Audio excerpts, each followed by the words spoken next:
ಕೆಲವೇ ಹೊತ್ತಿನಲ್ಲಿ ಭಾರತದಲ್ಲಿ ಗ್ರಹಣ ಗೋಚಾರ ಆಗತ್ತೆ.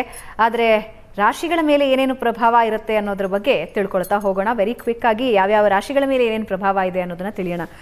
ಕಶ್ಯಪ್ರೆ, ನಿಮ್ಮಿಂದಲೇ ಆರಂಭಿಸ್ತಾ ಇದ್ದೀನಿ. ಮೊದಲ ರಾಶಿ ಮೇಷ. ಈಗ ವೀಕ್ಷಕರಿಗೆಲ್ಲ ಸ್ವಲ್ಪ ಇಂಟ್ರೆಸ್ಟ್, ಕಿವಿ ಎಲ್ಲ ಸ್ಟ್ರೈಟ್ ಆಗುತ್ತೆ. ಏನೋ ವಿಜ್ಞಾನ ಅಂತೆ, ಏನೋ ಭೂಮಿ ಅಡ್ಡ ಬಂತಂತೆ, ನಮಗೇನಪ್ಪ ಅದರಿಂದ ಇವಾಗ ಇಂಟ್ರೆಸ್ಟಿಂಗ್ ಆಗಿರುತ್ತೆ. ಇವರು ಗ್ರಹಣದ ವಿಷಯವಾಗಿ ಮಾತ್ರ ಇರೋದರಿಂದ ಮೇಷರಾಶಿಯವರಿಗೆ ಪಂಚಮ ಭಾವದಲ್ಲಿ ಚಂದ್ರಕೇತುಗಳು ಸೇರುವುದರಿಂದ ಮತ್ತು ವ್ಯಯದಲ್ಲಿರ್ತಕ್ಕಂಥ ಶನಿಯೂ ಆಲ್ರೆಡಿ ಸ್ಥಿರನಾಗಿರ್ತಕ್ಕಂಥ ಕಾರಣದಿಂದ ಸ್ವಲ್ಪ ಮನೋವ್ಯಾಧಿಗಳು ಅಥವಾ ಮಾನಸಿಕವಾಗಿ ಸ್ವಲ್ಪ ವ್ಯಥೆ, ವಿಕಾರ ಅಥವಾ ಗತಚಿಂತನೆ, ಅಂದರೆ ಕಳೆದು ಹೋಗಿದ್ರ ಬಗ್ಗೆ ಏನೋ ಒಂದು ವ್ಯಥೆ ಪಡ್ತಕ್ಕಂಥದ್ದು, ಈ ರೀತಿಯ ದೋಷಗಳಾಗಲಿಕ್ಕೆ ಸಾಧ್ಯಗಳು ಜಾಸ್ತಿ ಮೇಷರಾಶಿಯವರಿಗೆ. ಅದಕ್ಕೆ ಚಂದ್ರಮ ಮನಸೋ ಜಾತಶ್ಚಕ್ಷೋ ಸೂರ್ಯೋ ಜಾಯತ ಅಂತ ಏನಕ್ಕೆ ಹೇಳ್ತಾರೆ?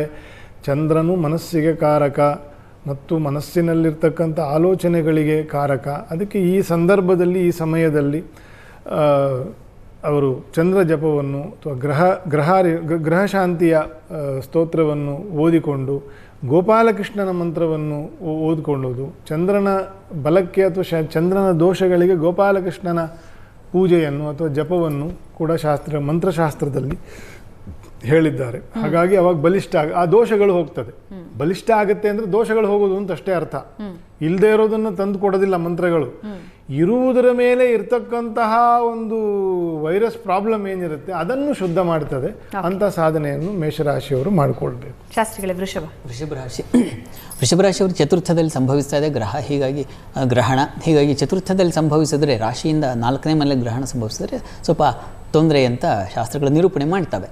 ಚತುರ್ಥ ಸ್ಥಾನ ಹೃದಯ ಸ್ಥಾನ, ಹೀಗಾಗಿ ಹೃದ್ರೋಗಗಳು ಬರಬಹುದು.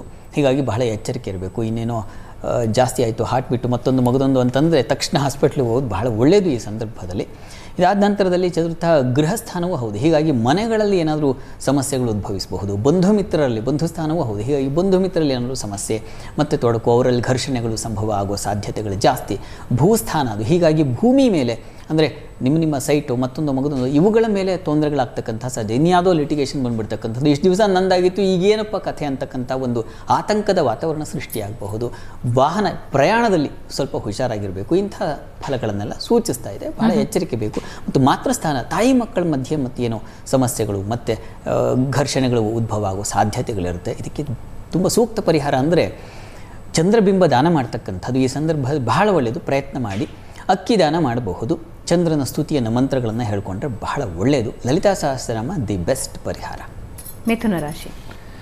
ಮಿಥುನ ರಾಶಿ ನೋಡಿ, ಕೇತುಗ್ರಸ್ತ ಚಂದ್ರಗ್ರಹಣವಾಗಿರೋದ್ರಿಂದ ಕೇತುಗೆ ಮಿಥುನ ರಾಶಿ ಉಚ್ಚಸ್ಥಾನ.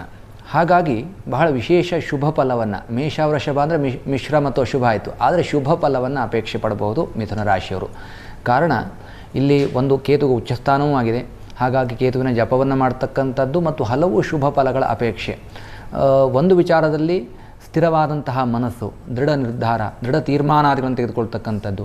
ಈಗ ಪ್ರಸ್ತುತ ಸಮಯ ಸ್ವಲ್ಪ ಎಕ್ಸಾಮ್ ಸಮಯ ಆಗಿರ್ತಕ್ಕಂಥದ್ರಿಂದ ವಿದ್ಯಾರ್ಥಿಗಳಿಗೆ ಏಕಾಗ್ರತೆ, ಓದಿನಲ್ಲಿ ಆಸಕ್ತಿ, ಉದ್ಯೋಗಸ್ಥರಿಗೆ ಸರಿಯಾದಂತಹ ಜೀವನದ ನಿರ್ವಹಣೆ, ತೀರ್ಮಾನವನ್ನು ತೆಗೆದುಕೊಳ್ತಕ್ಕಂಥದ್ದು.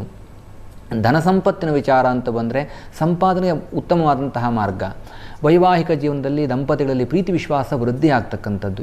ಈ ರೀತಿಯಾದಂತಹ ಶುಭ ಫಲವನ್ನು ಅಂದರೆ ಉಚ್ಚಸ್ಥಾನವಾಗಿರ್ತಕ್ಕಂತಹ ಕೇತುಗ್ರಸ್ತ ಚಂದ್ರಗ್ರಹಣವಾಗಿರೋದ್ರಿಂದ ಈ ಒಂದು ಶುಭ ಫಲವನ್ನು ಪ್ರಾಪ್ತ ಮಾಡಿಕೊಳ್ಬೋದು.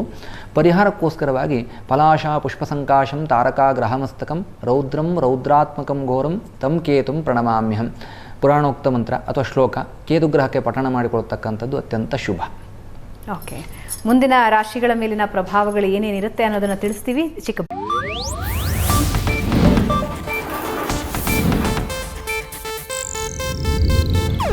ಇದು ಏಷ್ಯಾನೆಟ್ ನ್ಯೂಸ್ ನೆಟ್ವರ್ಕ್ ಪ್ರಸ್ತುತಿ.